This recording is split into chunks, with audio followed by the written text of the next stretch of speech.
Cleveland Browns faithful, welcome back on into the Cleveland Pulse YouTube channel. The Cleveland Browns throw away a fourth quarter lead today in London, falling to the putrid Minnesota Vikings. Final score 21-17. Dillon Gabriel, NFL debut. Couple of interesting storylines to talk about. I'm sure the conversation will take us there. Robert, welcome on in. Welcome on back. Initial thoughts here after this loss, moving the Browns to 1-4. Nephew, thanks for having me on. What I expected from Gabriel, what I expected from Judkins was just a monster. He took the game over. He imposed his will. A Cleveland Browns type of offense. And then the drive that matters, the drive to win the game. Stefanski, who I am an avid supporter of, I've gone to bat for this man time and time again. Why on that drive does he lose? Why do you lose your playbook right there? And I mean, that is inexcusable. And I cannot wait to hear the press conference. And boy, do I wonder, and I hope they ask some questions about that, because obviously that cost us the game. That's a game that those guys deserve to win. They played their asses off, and you handed the Vikings, you handed them the ball game right there. Well, it's interesting you say that too, because I feel like from just the off the top perspective, they played a balanced game. The whole four quarters, it was the most balanced offense. I put it out, I texted it out. I said, this is the best offenses looked all year. That's not saying much. Gabriel does enough in his NFL debut, regardless of the setting overseas and against a defense that blitzed at a high level. I don't know if he took maybe one or two sacks today. He was good. He was fine for a rookie in his first start. He had 2 passing touchdowns, 1 to each of the tight ends, which is something you would expect from a guy who's just trying to get his, feet underneath him, throw the ball to the security blankets. And then Stefanski, what bothered me the whole game is that, okay, he finally figured out in that second and third quarter transition that Judkins is that guy. It took him that long to figure that out. He would do the occasional stupid nonsense to Ford, and Dylan Sampson, once again, is MIA outside of a couple of plays in the playbook, whatever. But then O'Connell to me, it seemed like O'Connell and Flores came together, however you think it perspired on the sidelines. And their defense was just like, all right, we're going to sell out for the run. And Stefanski could never adapt after that. There was no thought of intuition. There was no, hey, they're going to stack the box and make sure Judkins doesn't beat you. He was the only guy on this offense, all respect to Dillon Gabriel aside, that was going to win this football game for you. And the Vikings defense took him away from the Browns offense in the fourth quarter. That last the second to last offensive drive was just pure stupidity. I thought there was some stupidity at the end of the first half, believe it or not. We left points on the table at the end of the first half, having the ball at the 9-yard line, and the offense is so anemic, and the expectations are so low that like a field goal at the end of the first half was still something, but a team that wins a football game scores a touchdown at the end of the first half as Absolutely. Well. Let me get to some comments here because I have some interesting ones here in the chat. We appreciate everyone for tuning in. Curtis Wood says, done with Stefanski. For an offensive guru, one of the worst play callers in the league. Absolutely horrendous clock management. Almost seemed like he was told to throw the game. How about that? I love all that coming from Curtis Wood. I mean, I don't even want to get into the box score here before I let you take this over. Receiving, Njoku, 6 receptions for 67 yards. Probably the quietest 6 receptions I've ever seen. Like, he was involved in the offense and scores a touchdown. Sure. Okay. He sure was celebrating. He was happy about his and the half-yard hurdle, whatever that's stupid. Let's go to the wide receivers now, Uncle. Isaiah Bond, 2 receptions. Thrash, 1 reception. Jerry Jeudy, 2 receptions. I mean, this is a bottom of the barrel this is a level of offense that I don't think we saw when we went 1-31. No. And like I said earlier in the week, I expected Fannin and I expected a lot out of Njoku. I knew he would, I kind of knew he would lean on those guys. I did not expect this little out of this wide receiving core.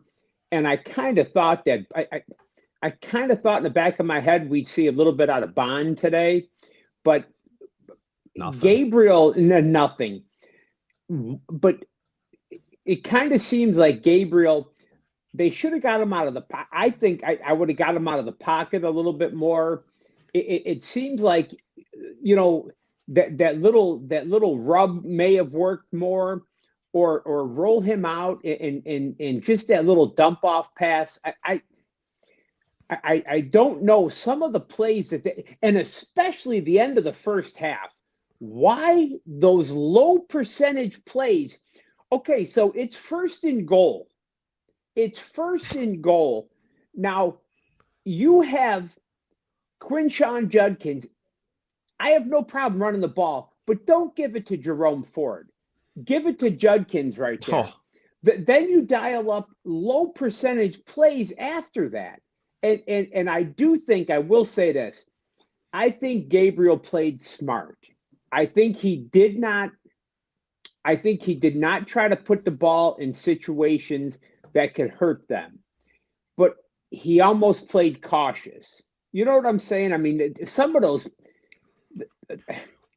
when you're down there and it's the end of the half, you gotta go for 6 right there. They were playing for the field goal. And look, all the way they were playing for the field goal. He never even attempted on both ends. And like I said, everybody in the chat, welcome on in. Appreciate you being here. Yanni Peso, Derpy Entertainment, come into the vent session. Trickle on in and get into the vent session here because we're all venting. It's getting old, but you're 1-4. The season's done. Any sliver of hope that you had just went out the window. So, you know, we could stop at least coaxing ourselves into thinking that, you know, at least we could put that on the shelf, whatever. Developmental year, stupid that we have to waste another year of Myles Garrett's Hall of Fame career, Denzel Ward's, you know, very likely Hall of Fame career, however you want to look at it, Joel Bitonio, Cleveland to Canton, whatever the hell stupid stuff Andrew Berry wants to say.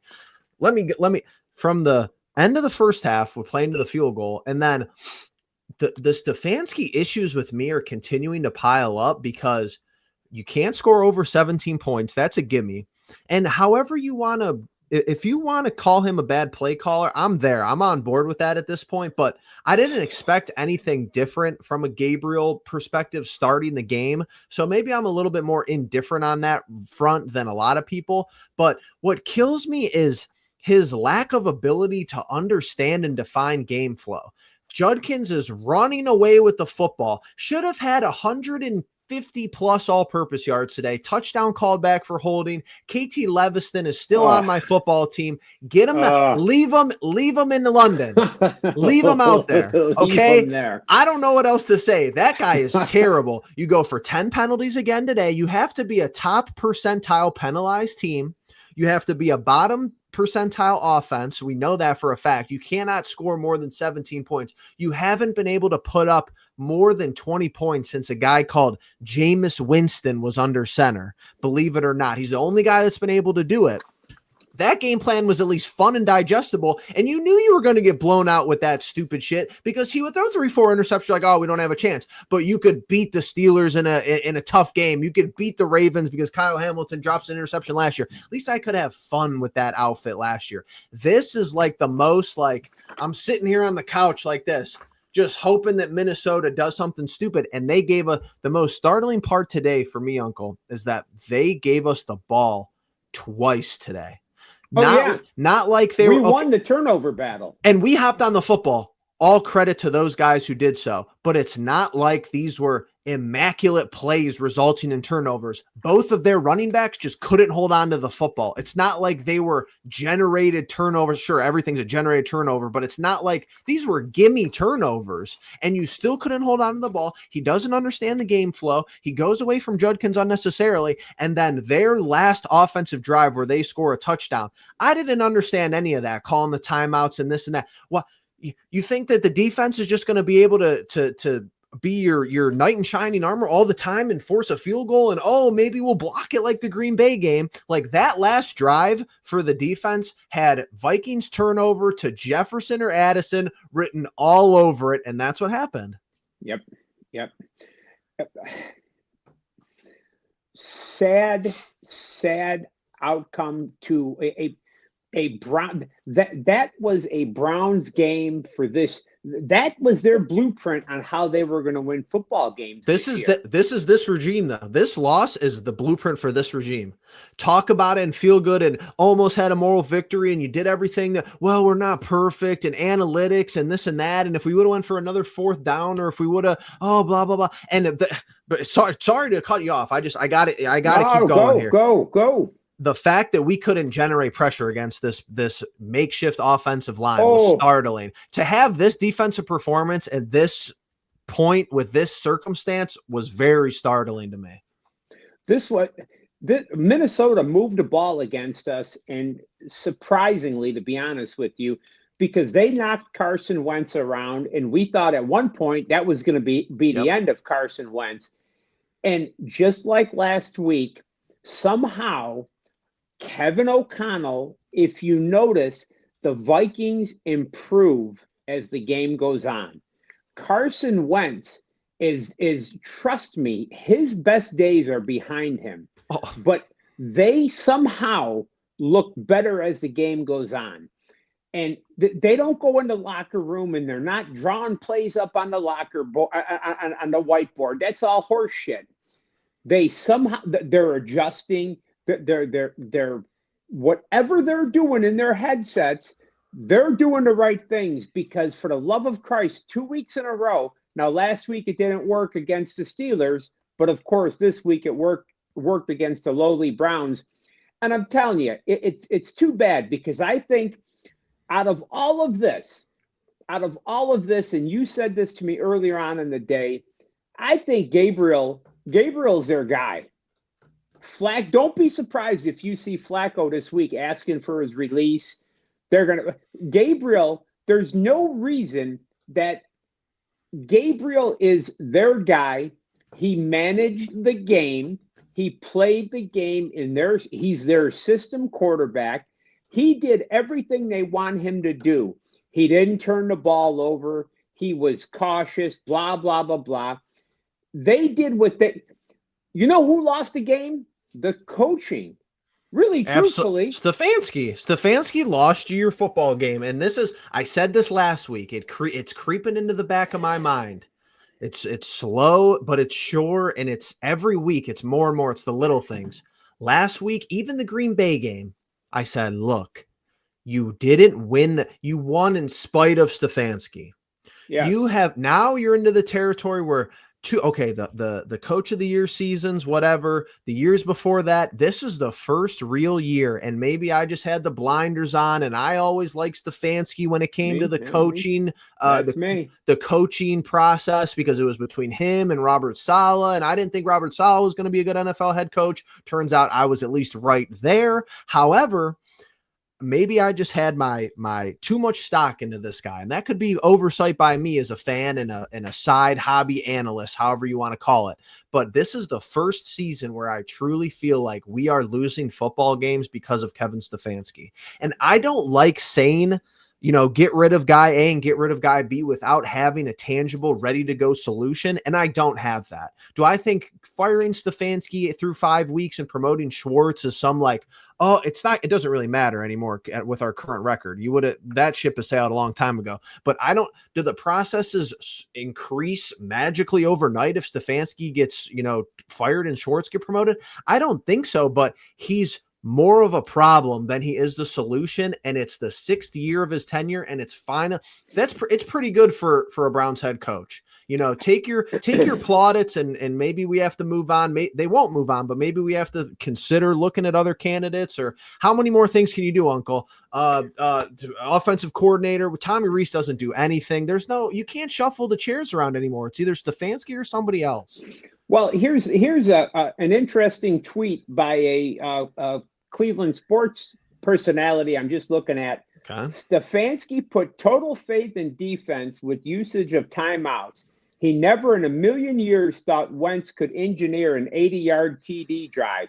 Now, okay, that's a good tweet, but that still does not, now listen, that still does not excuse that last possession when you dial up 2 runs right up the middle in that low percentage pass.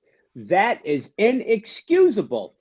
I was listening on the radio and Siciliano or who maybe Zagura said, "Why don't you start this off? Why don't you the first play? They know you're going to sell out for the run, or they're going to sell out for the run. Why don't you roll Gabriel out and do that little rub and throw it to one of your tight ends and pick up 4 or 5 yards to get the momentum going?" But instead, he did what everybody in the world knew. That right there. We all have the most faith in the world in our defense, but how do you? And in fairness to the defense, if you wanted to play, let's only look at the good things about the defense. Yes, we already discussed it. They generated 2 turnovers. O'Connell, very good head coach, seemingly already a better head coach than Kevin Stefanski. They have an interesting intertwined history, so to say. O'Connell with the Browns, Stefanski getting a start with the Vikings, obviously. But at this point, they had to pull out the Cam Akers touchdown pass to like get on the board. Like there's, they had to do all that nonsense at the end of the day. But I don't understand. And Curtis Wood makes another good point here. Nothing I hate more than conservative play calling. Why are we conservative? We're the Browns. Literally nothing to lose. Let it loose. Right. My question. Agree, Curtis. Agree. We've gotten to the point where, and it's like, it's tough to satisfy a fan base. It's tough to satisfy the casual ongoers, observers, Monday morning quarterbacks like me and yourself. I'll be fully transparent in that regard. But Stefanski was all the way over here with, let's do stupid laterals and end arounds and handing the ball off to Njoku. And I feel like this year he's gotten all the way over here where I don't see any of this. What is your biggest, and I'm not saying he's not Lamar Jackson. He's probably not Cam Ward. He's not Josh Allen, obviously, but what is your biggest competitive advantage from going from 42-year-old Flacco to a rookie and Dylan Gabriel is an increase of mobility. And we didn't see any of that scripted into the game plan. Like you're saying before, how do you have that much oversight? You know that this team has a hard time with pass protection. They have at least all year. They were actually surprisingly good this week. That's another thing, too, that's not going to be talked about. You're only going to get so many good weeks of pass protection out of this team. You have to win the games that they're good. The weeks this offensive line are Conklin, Teller, they're all out there. You have to win those games. Judkins with, 100-plus all-purpose yards. Good job on that regard. But Stefanski is calling this offense. He's calling this offense like we are 2 or 3 games up in the division, and it's the second or the third last week of the year, and we're just trying to hold on to the division lead. We're not even close. We're not even there. Where's the shots downfield? The play that ended the game, that Okudah makes the best play of his NFL career because he's been a bum. All love to Ohio State and the Buckeyes, but he's been terrible in the NFL. Probably the best play of his NFL career. That was like one of the most explosive offensive plays through the air of the whole game, is a 32-yard pass across the middle to Thrash that they were playing prevent defense on, obviously, but they couldn't get out for. Nope. And the first play of that drive, I think Bond gets up and makes a big first down. Instead of handing the ball, embarrassing. Bond, what is wrong with you? Hand that ball to the official and get on the damn line of scrimmage so we could spike it and save 3 seconds. Listen, I think that I can't wait. I cannot wait for the press conference tomorrow, because I don't know why you're so obsessed with these press conferences. Because you're locked in these press conferences. These assholes never say anything. Because it's not what they say, it's how they say. It's amazing how he finds ways to say nothing every week.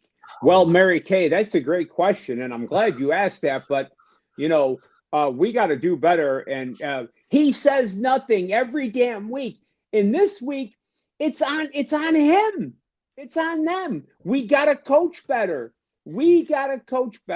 Those kids were in a position, and in my opinion, now I'm not one of these guys that come out like Brian Dable and, oh, Jackson Dart's our quarterback for the rest of the year. Gabriel played a good game. Was he great? No. Was he too cautious? I think he threw the ball away, which is okay. Don't try to force it. I'd rather him be cautious, but he didn't move. I didn't see a lot. I thought we'd see him scramble more. I thought we'd see him. He didn't even try to make anything happen. Do you think that that's on purpose? You think that, I mean, in college, I saw some dynamic runs from him. He didn't even try to run. Stefanski's telling them all week, and Tommy Rees and the quarterback coach and everybody who's in the offensive meetings, in part, like, two things could be true at once. Partially correctly, they're telling him, look, you just watched Joe play 4 weeks. Why do you think they're not? I mean, I don't know. We're not behind closed doors. I'm just telling you my presumptions. I'd be sitting there saying, Dylan, look, why do you think Joe Flacco is no longer our starter and you are? Because you couldn't take care of the football. So I get that. You don't want, like, to me, and this was a problem. This is Stefanski trying to compensate for a previous problem that he had, and now it's both just losing formulas.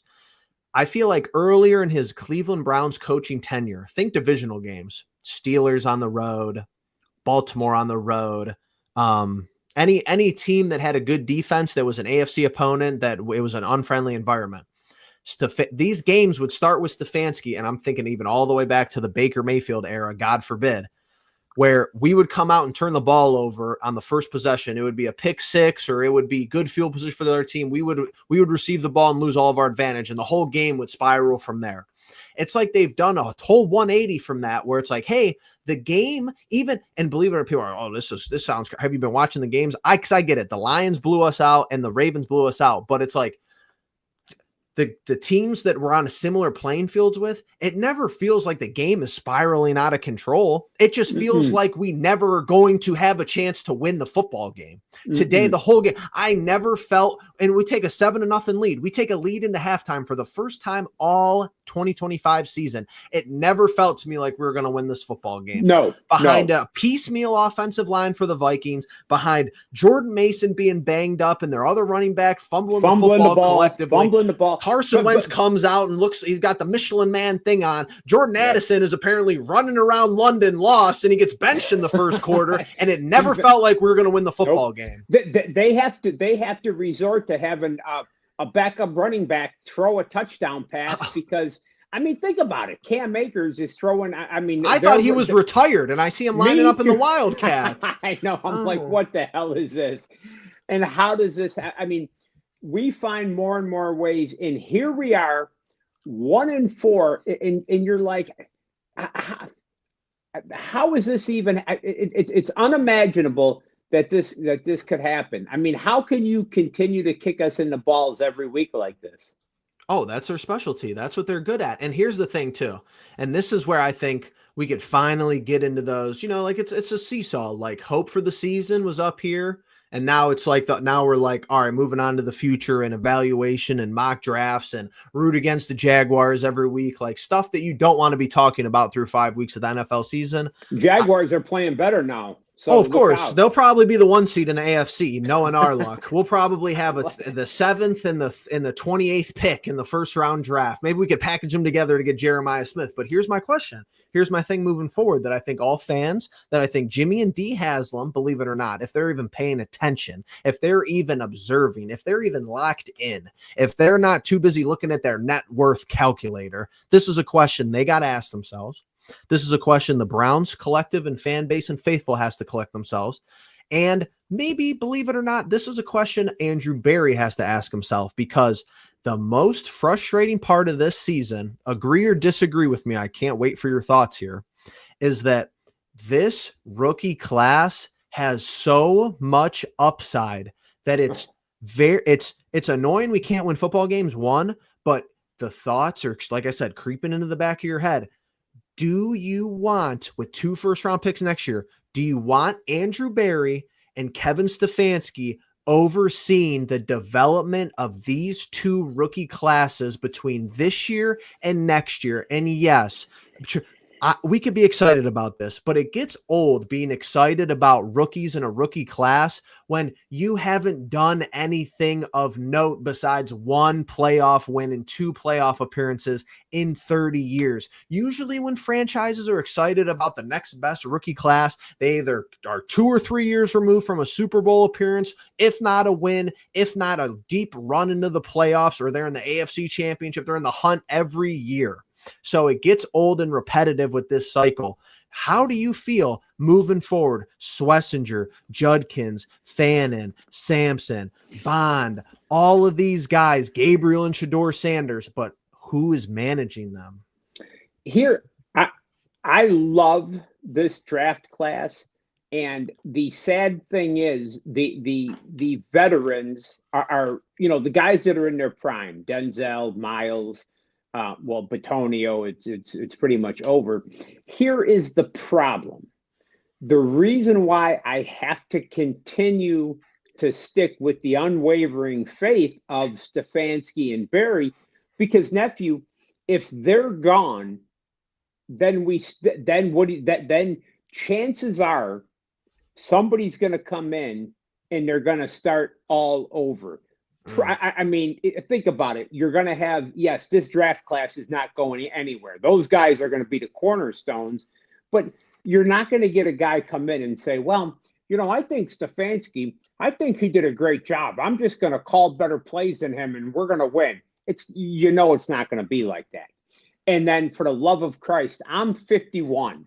So then you fire this guy and then we got to hope the next asshole, then we're starting all over again. And so that's why you pray to God that one of these guys sticks. And you hope that eventually the football gods figure out how to, Stefanski, they teach him how to call the right plays, and it works for us. Because no matter what they do, if Stefanski isn't the guy, now we're another year away from being a year away. And it's starting all over again. Well, we're already there though. But I think, and the tough part for me is, and believe it or not, I think this roster has some luck, but like this franchise is currently has lucked into some good things that you don't know how long they're going to be around. Like Myles Garrett obviously was a unanimous pick. Same way with Denzel Ward. But unfortunately, your issue is you need a Jim Schwartz type of candidate to become available for the offensive side of the ball. You lucked into Jim Schwartz, A, wanting a job, B, not having a job, and C, not caring about a head coach. Jim Schwartz is the prized jewel of this franchise right now from a competency standpoint, from a leadership standpoint, in my opinion. Mm-hmm. Stefanski, you're at a point with Stefanski where it's you can't do anything with them. You're not going to offer somebody else the head coaching job and say, hey, Kev, do you want to hang around and just be the offensive coordinator? Nor does anybody want that. But it's the question that I never see brought up, which to me is valid, is he was such a good offensive coordinator that he got a head coaching job because of his resume in Minnesota. How much better of a play caller would he be if that's all he had to worry about? And I know that's the question that floats around this team. Well, he was the offensive coordinator, I think, 1 year. He was the quarterback coach. You know what I'm saying? I mean, he a young bright, but how many people have lapped him as young offensive bright mind since we've hired him? Half the league. Yeah, half the league. Yes, absolutely. He's in his 40s. How is he getting lapped by O'Connell, who's 2 years younger than him? And then Andy Reid is I get it. They're the Chiefs, but it's Andy Reid in his 80s has a better offensive game plan than Kevin Stefanski. Andy Reid somehow is he's playing chess. He's got the Madden game confused. But how is right? Andy Reid is so far ahead of everybody, and Stefanski, we haven't seen anything new out of him in a long time. And I don't know. And I think my biggest criticism out of Kevin up until this year is to be a head coach, you got to be the leader of men. And that was where he had to step up. And I thought that this was going to be him running the offense with Tommy Rees, and Stefanski was going to be like, he was going to be the man, and we were going to see implement Kevin's offense. But Tommy Rees was, it just, I thought they would have a little bit more pizzazz, and they have none.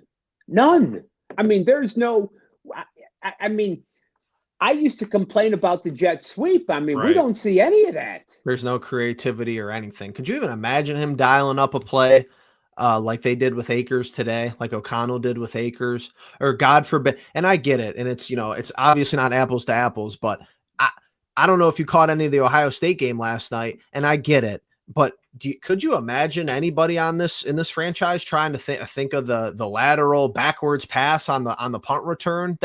I'm sitting there and I'm like, this is crazy. There's no Stefanski's plan not to turn the ball over, and he's planned to not take any risks, but he's still handing the ball off to Jerome Ford. I don't know. He only targets the tight ends. It's always been his kryptonite. But this is the question I have for you. Take us through today, the press conferences today, and take us through tomorrow.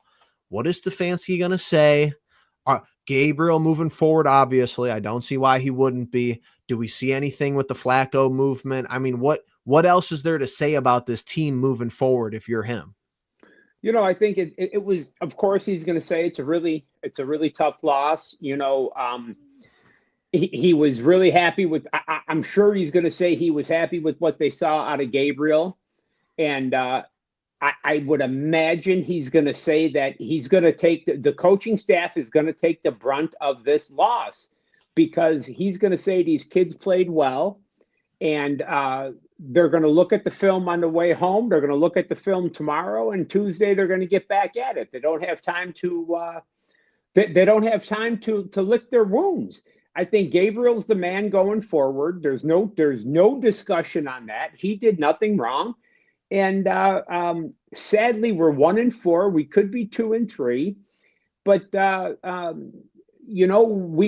we gotta coach better. We gotta call the plays better.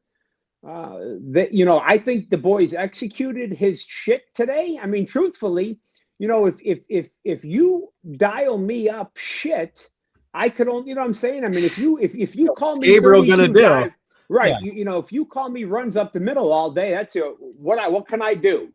Follow orders, I mean, so. Yeah, what's Gabriel going to do? I mean, even with Flacco, maybe a little bit, but I heard he's not audible and out of stuff. He's not changing stuff at the line, and he probably shouldn't be. But, no.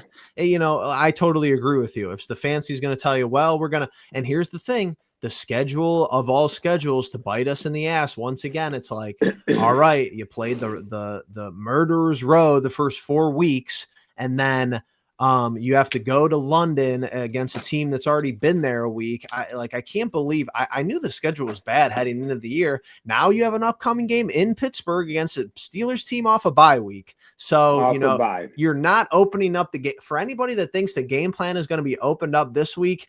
You might not even want to tune in on Sunday, because it's just not going to be. And there's no other way to put it. You're hoping for the Miami game, and it's already far too late for that. Expect a heavy dose of Judkins. I mean, and that's what Pittsburgh's defense you could run on.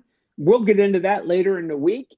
And if he's smart, But I would use the play action more. I mean, use that play action to your advantage. And once again, like I said earlier in the week, why? And if they would let you and I get our media credentials, and I'd say respectfully, Kev, how come Dylan wasn't more involved in the game plan with his legs? Why was not? Why? Question. I mean, why could we not? Are we afraid of Dylan getting killed? I mean, if Dylan gets hurt, you do have Shedeur. I mean, not that we want Dylan to get hurt, but I mean, come on, man. This kid's mobile. This kid runs. A lot of other quarterbacks get out of the pocket. A lot of other quarterbacks run. Let's go. And I just want to go over something really quick here before I get you the final word and we sign off. We appreciate everyone that's been here. Thanks for hanging along and being a part of the vent session. I want to show you what really encapsulates well the Cleveland Browns and how this front office and Harvard and Penn and the analytics and the Amazon AI, This is what really encapsulates it all for me. So this is, this has been around for a long time. The game predictor and percentages and everything like this. I really feel like something like this is gospel to this team and this franchise. They look and they go, how good, regardless. Oh, we don't really care about when the clock hits zero. How high can we get these percentages? Well, we got it so high. We got high enough to win, but it just didn't work out in the end, and we all have to be better and blah, blah, blah. Hit all your talking points and then move on with your life. I mean, look at this down here. 3:38 to go in the fourth quarter, and you have an 81.6% chance to win. This is the Kevin Stefanski, Andrew Berry led Cleveland Browns. How far can we get this? How close can we get this graph to 100%? But at the end of the day, it's all about what matters up here when it hits zero, right? And you're 100% to zero. So this is where, I mean, yeah, this is a competent game plan. You shouldn't have all these lines in the third and fourth quarter and lose the football game. That's the only time the graph matters to me, because you can shove that graph up your ass. The graph matters at the end of the game. Was when it should be 100% with your damn analytical graph. Okay, I'm glad you pointed that out, because now you're going to piss everyone off as we're going to sign off here today. Because you're right. You probably got buried with his Ivy League ass, and Deep Podesta is probably in California. Although it's probably, what the hell time? It's 3 a.m. It's 3 a.m. But that's not even watching this game. He's probably not even watching, right? No. He said his analytical bullshit and said, right, they're looking at those numbers and step. They probably would get along great with Aaron Boone, right? All their analytics. Oh God, this is criminal. This is really it's a miscarriage of justice for guys like you and me, because you know what? You kick us in the dick every week, but we still come back. It's like something we can't. I don't even know what it is. It's like, I was excited today too. I'm up at like 7 o'clock. I'm moving around the house. I'm texting you. I'm like, this is amazing. Like breakfast and Browns. Like, how can you go wrong? 6:55. He's texting me. Coffee brewing, bagel in the toaster. Absolutely. I mean, oh man, it's like. I also maybe we should start a petition to start every Browns game at 9:30. That was the only good part about today. Like, we're gonna hop off this post game show. It's 1:30. Yeah, I got the whole day ahead of us. We didn't ruin our whole Sunday now. Okay. Well, if you've been here this long, appreciate you being God bless you if you have. Yep. If you watched all this game and then came to listen to us, sorry about that, but we appreciate you hanging around for the vent session. There's not much more for this team. It's find out if Gabriel. I've seen enough. You believe it or not. People go, oh, small sample size. Okay, yeah, I agree with your sentiment, but I've seen enough. I know Fannin is a gamer. They have to get him the ball. I know Judkins is a beast. Judkins has top 5 running back written all over him. Isaiah Bond could, we got him for cheap, basically off the scrap heap. I know that. Samson, close enough. I'd like to see maybe a little bit more out of him. Schlesinger's going to be good. You got to find 12 tackles today. He was 11 amazing. Tackles. Yeah, he leads 11 tackles every week. He leads the team in tackles. Gabriel's a question mark, but he's a 3rd rounder. Shador is a headache, but he's a 5th rounder. It's not like you put 1st round grades on any of these guys. Like your silver lining is that I want to see Shador be the backup. Let Joe go, because you know what's going to happen. I'm telling you, you got another week or two, and they're going to have to make a decision on number 4. Yeah. Well, it don't matter for him. It's no, because he's not going to want to play. You're 1-5, 1-6. Why would he risk it? It don't affect us anyway. There might be some. There's no point. They could say, hey, we're evaluating the rookies, and the only controversy there is that they play Watson over Sanders. That would be an interesting criminal. That would be an interesting development from a PR and a fan base perspective. But we're a couple weeks away from that at least. And yeah, you got a game coming up. You got a long flight. You got to take tomorrow off. You're going to be jet lagged. You have to practice, and then you have to travel to Pittsburgh. So good luck to us with that. We'll be here. We'll be here ready to watch and ready to react after the game. But all right, everybody, appreciate you guys hanging around. Thanks for being here. Make sure you hit that like button, comment down below, subscribe. Any suggestions? What's your level with Kevin Stefanski? 1, he's safe. 10, he should be fired. Just what does this franchise do from here, and we'll be back to talk about it all. With that all being said, we appreciate you being the pulse of it all. Peace. Peace.